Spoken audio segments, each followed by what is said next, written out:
Daar binnen we weer. Welkom weerom bij de podcast Wrakselje mij het wit en mij de wraad. Dit is de tweede serie en die gaat over Ferbûn.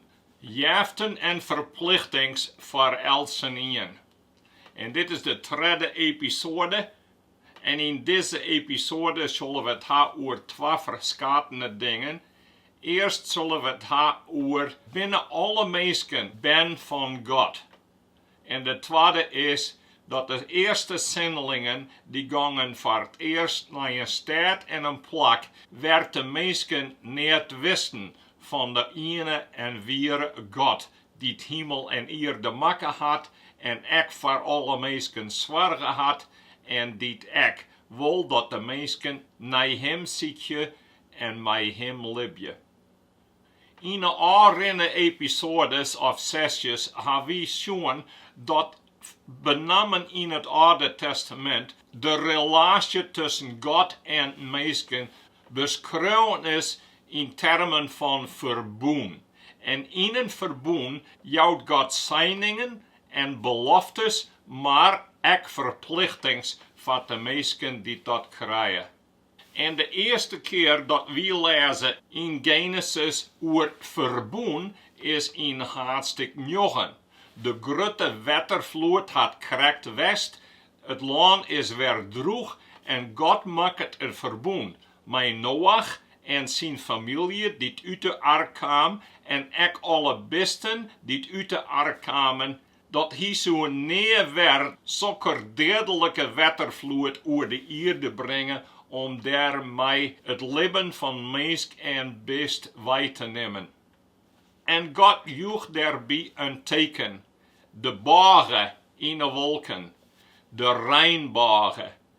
De regenbogen die daar is, uit de zonnestralen schijnen door lietse waterdrupjes. En dan wordt de lucht brutsen en dan zien we de kleuren van de regenbogen. En in dit Ferbûn zet God grenzen van respect en bescherming in het eerste plek voor de mensen. Want daar stier die binnen maken en skepen nevens het beeld van God. En dan een schofje later, na de grote toer van Babel, waarna God de mensen verbreidt over de hele wereld, dat God dan een Ferbûn maakt met Abraham en zijn nageslacht. En al is het zo dat God grotere zegeningen jouwt aan Abraham en zijn familie en zijn volk, de Hebreeën, de Joden, Israël, doch binnen der ook grotere verplichtings, maar aan de andere kant is het ook zo dat het doel van God nog heel tijden is om terug Abraham zijn nageslacht, alle volken, alle naties van de wereld te zegenen en waarom te brengen in zijn koninkrijk, onder zijn regeer. En dan terug het Oude Testament terug, dan zien we hier en daar dat God nog heel tijden omzocht, ook naar de andere volken toe. En de wiere zoon van Abraham Binne is Jezus de Christus, zat het stiert in Matthäus 1, het eerste vers.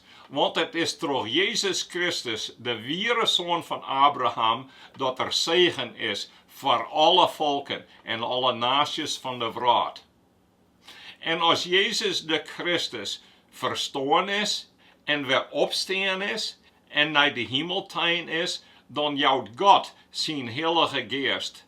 En dan zegt er in de tsjerken, je moet erop uitgaan naar alle volken en naties en talen van de wereld om het blijde nieuws te brengen dat God zijn koninkrijk herstelt in alle plekken van de wereld.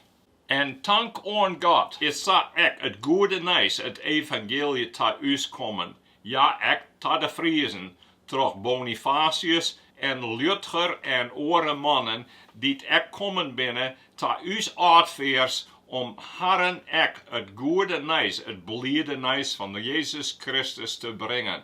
Van verjouwing van zonden en een waarom komen te ons wierheid werd wie mij liefje mij. Net allinne hier op de wereld, maar voor altijd bij hem. En als wie dat begrepen hebben, en wie hebben de wiere leefde van Gods Soan en in Jezus Christus zijn offer aan het verschrikkelijke kruis, dan willen wie ek zo graag zijn kinders wezen, in leven dankbaar voor alles wat er u doen had en wat er voor u dien had. Het eerste deel. Binne alle mensen ben van God.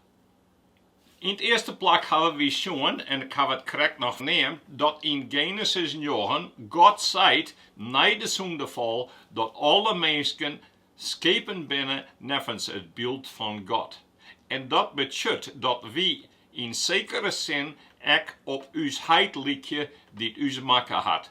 Vanzelfs net in ons lichaam, maar in ons geest, in ons verantwoordelijkheid, in ons morele feeling en in de communicatie en ons nadenken over uzelf en over ons verantwoordelijkheid. Ja, dat ben de jaren van God en daar moeten we ook mee leven en mee leven. En zo is het ook dat de mensen die God skepen had nevens zijn beeld een zekere waardigheid hebben die de besten net hebben. Omdat we maken binnen nevens het beeld van God. En daarom staan we ook onder Gods grotere bescherming over de besten. In de tweede plek, als we zoeken naar Lucas 3, dan vinden we daar de stamboom, de genealogie van Jezus terug zijn sebereheid Jozef, die de meesten dachten dat zijn heid weer. En dan zoeken we terug de geslachten heen, waarom naar het begin. Net naar Abraham, zoals het beschreven staat in Matthäus 1, nee, al de wij naar Adam. En aan het eind van hoofdstuk 3 in het evangelie nevens Lucas zoeken we Adam. En hij wie de zoon van de levende God. Nou, als Adam de zoon van God is, dan binnen we ook zonen en dochters van God. In de tweede plek hebben we zien naar Lucas 15 en daarin naar de gelijkenis van de verlenen zoon. Als de verlenen zonen. En als we letten op de verlenen zoon, de jongste zoon van de levenheid, dan zorgen we dat hij bij heid voort wil. Ja, hij wil zijn heid, zijn jaren wil aannemen en hij wil mij het yield van zijn heid schrappen en werken. Daar wil er mij de wraad in gaan, maar hij wil niet meer van heid weten. Hij gaat bij hem voort. Maar dat wil net zeggen dat er geen heid meer had. Hij leeft net als een zoon van heid, maar er is nog heel tijd een heid die hem zegeningen doen had. En tegenover wat hij verantwoordelijk is. Als alles oprekken is, dan wil er wel graag weer naar heid hebben. En voor hem werk je als een feind. Maar als die dan thuis komt, dan komt de heid op hem ta en die omeert met hem en die neemt hem weer aan als wiere zoon. Aankom 6 zullen we zien wat er baart als Paulus naar Athene gaat. Ja, ik heb te zijn dat we nou met Paulus naar Athene gaan zonen, maar dat moet de oren keer.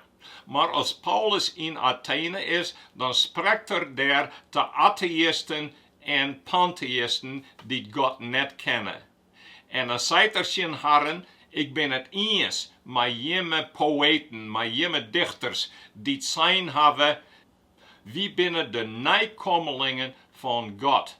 En daar is Paulus het mij eens.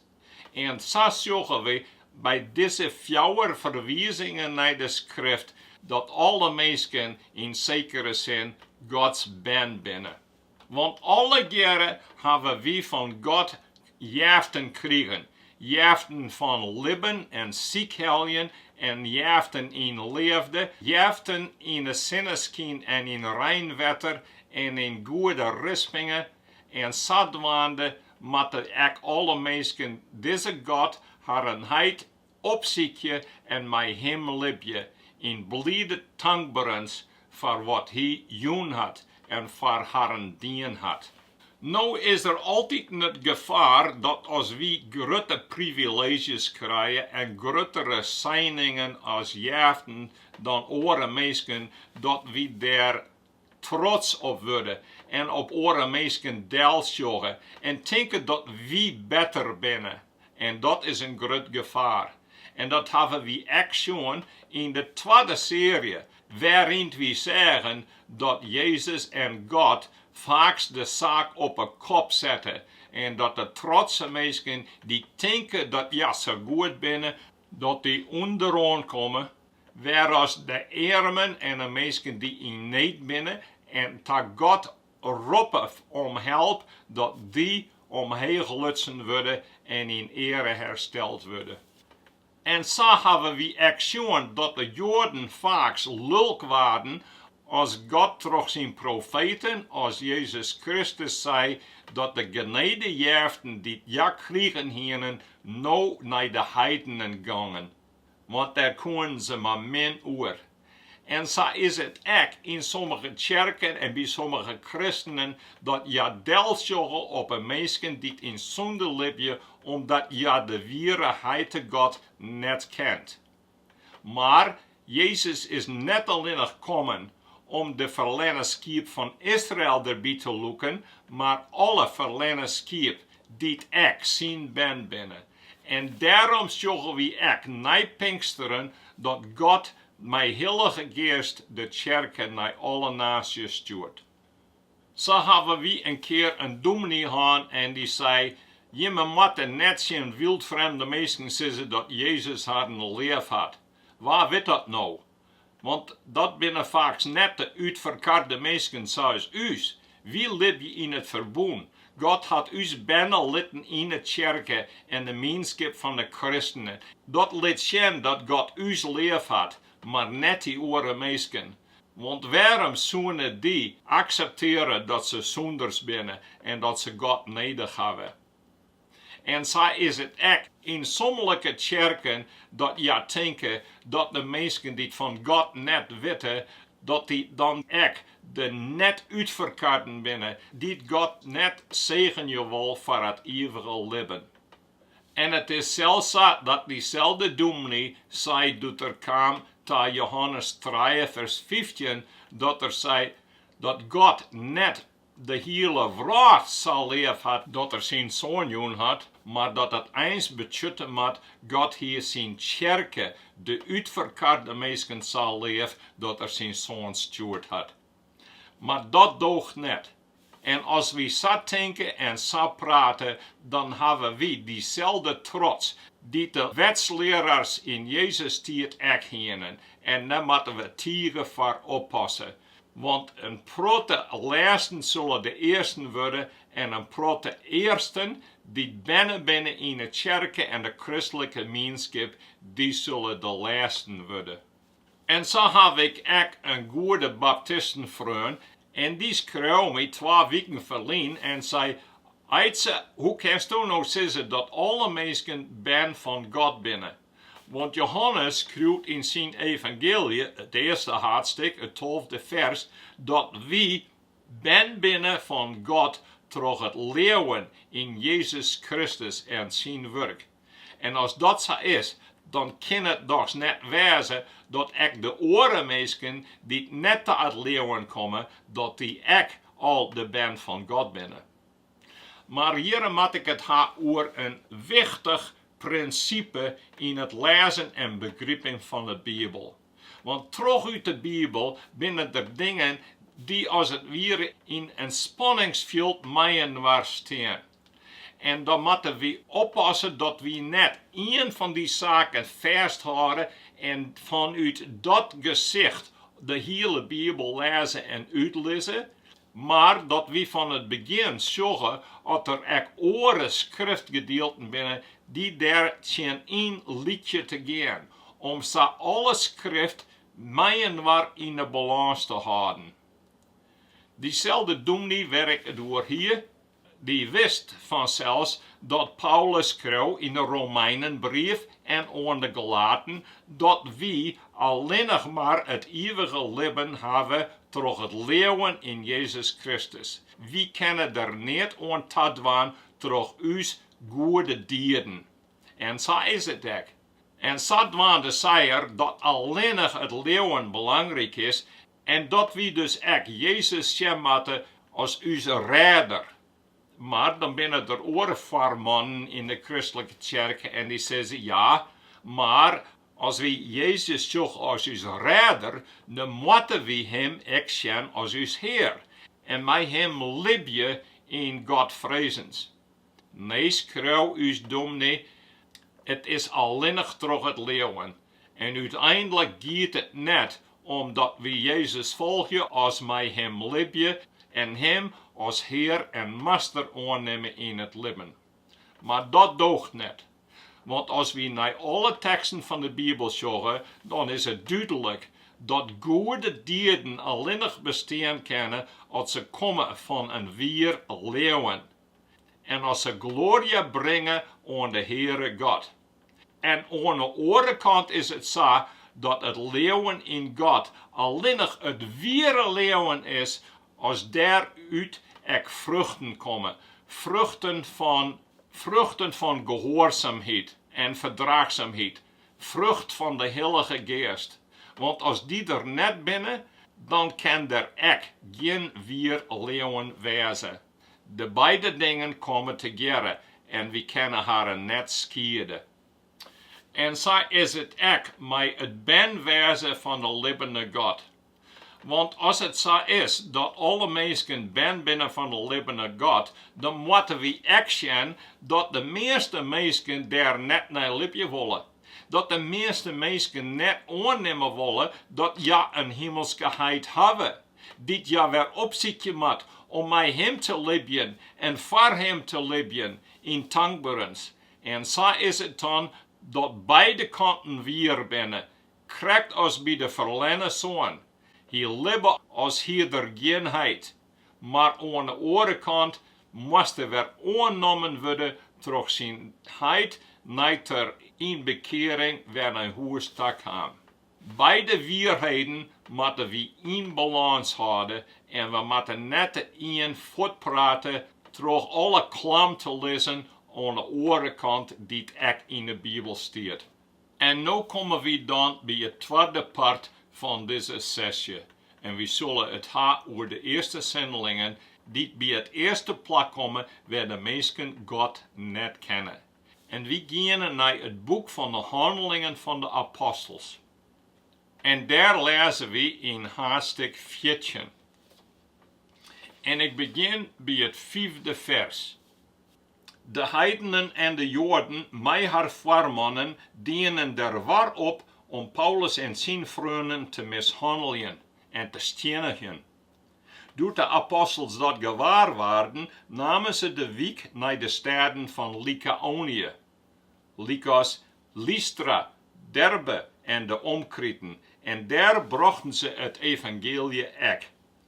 Nu ziet er in Lystra een man die hier geen macht in de voeten. Van ben aan werd er lam. Hier nooit gaan kennen. Wils er naar Paulus' toespraak ziet te harken, nam die hem rust goed op. En doet er vernaam dat de man het leven hier om beter worden te kennen, zei er lood, gaan door recht op die voeten staan. Toen sprong de man overeind en stapte heen en weer.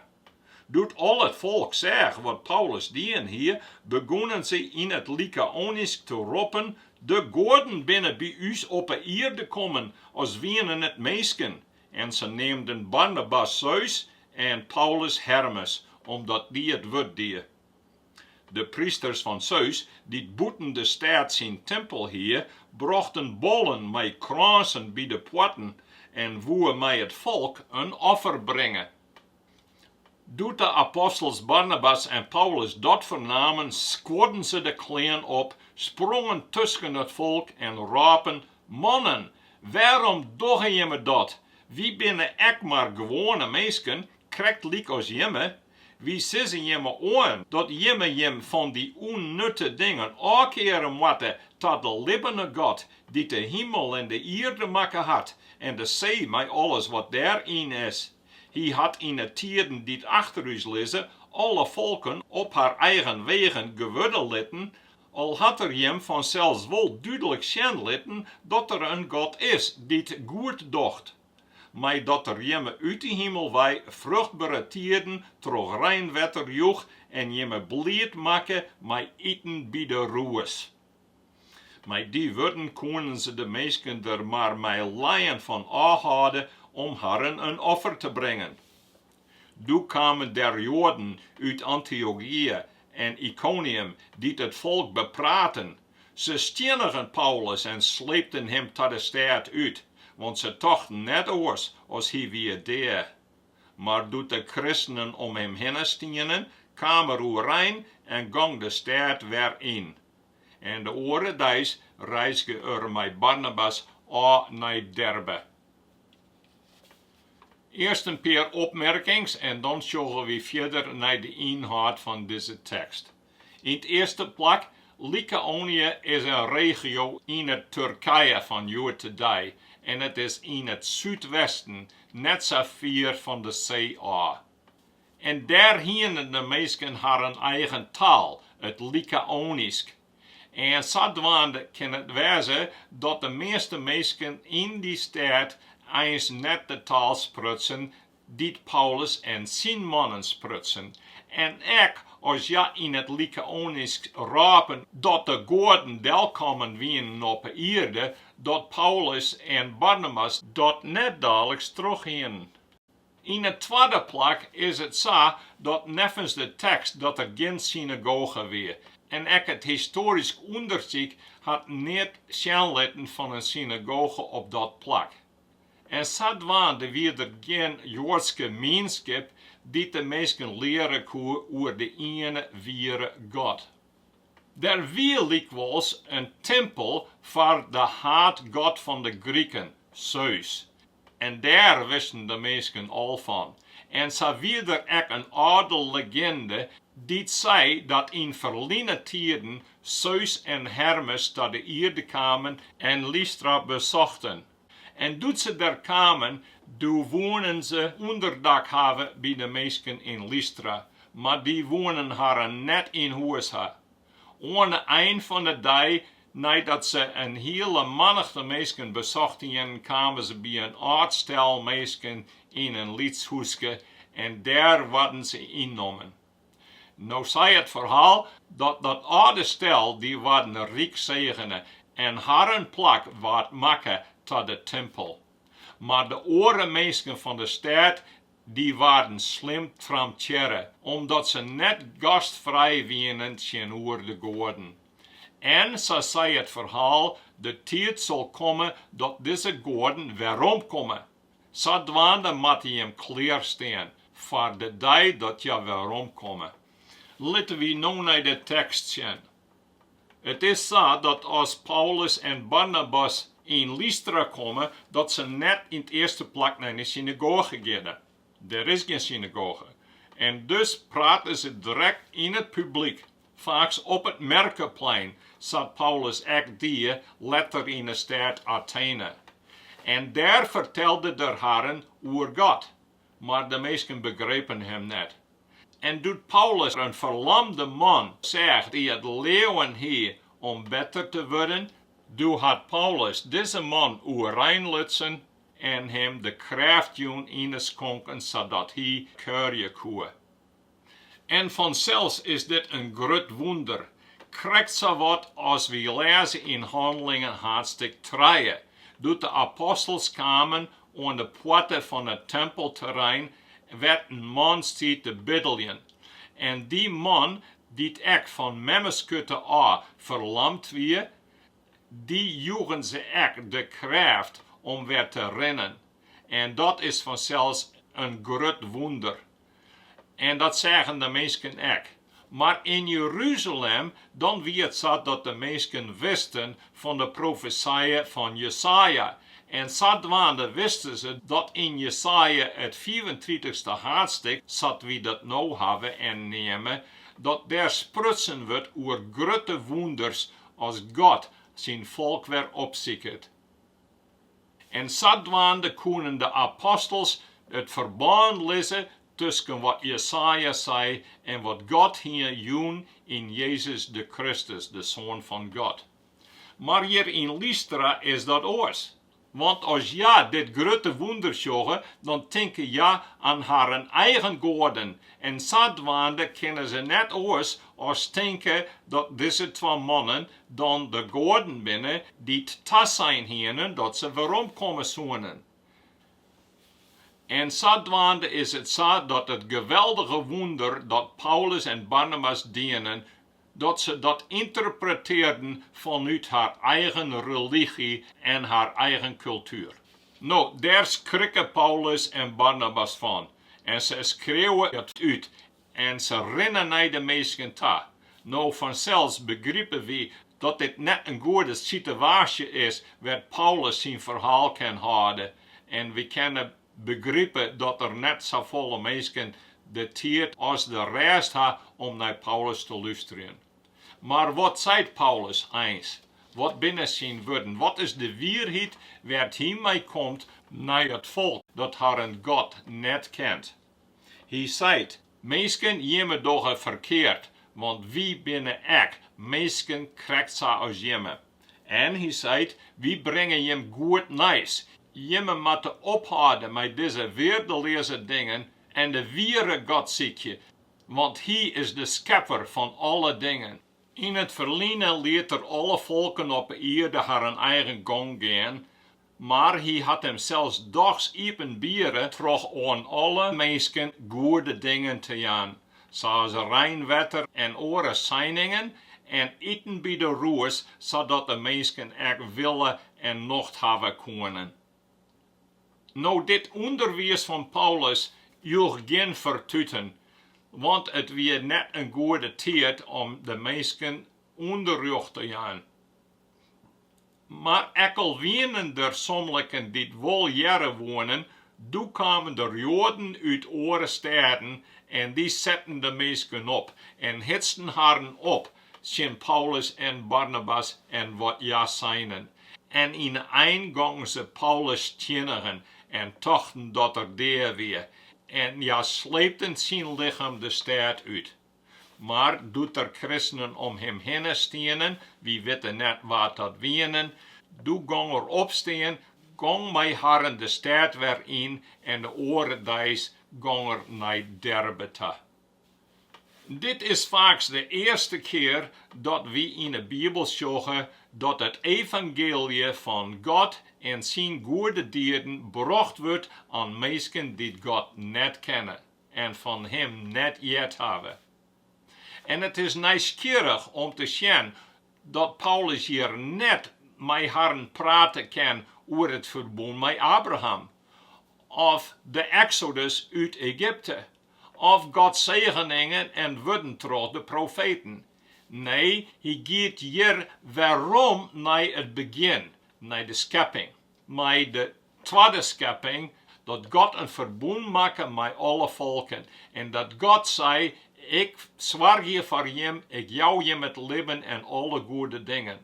En dan zei Paulus, je moet hem opzoeken en met hem libje, uit dankbaarheid voor alle goede jaren die hij je miljoen had. Nou, aankom keer zullen we dan eindelijk naar Athene gaan, om daar te zien en te leren wat Paulus dacht in deze grote stad. Dat ik zou zeggen, ontzien, want we een waar moedje in Athene.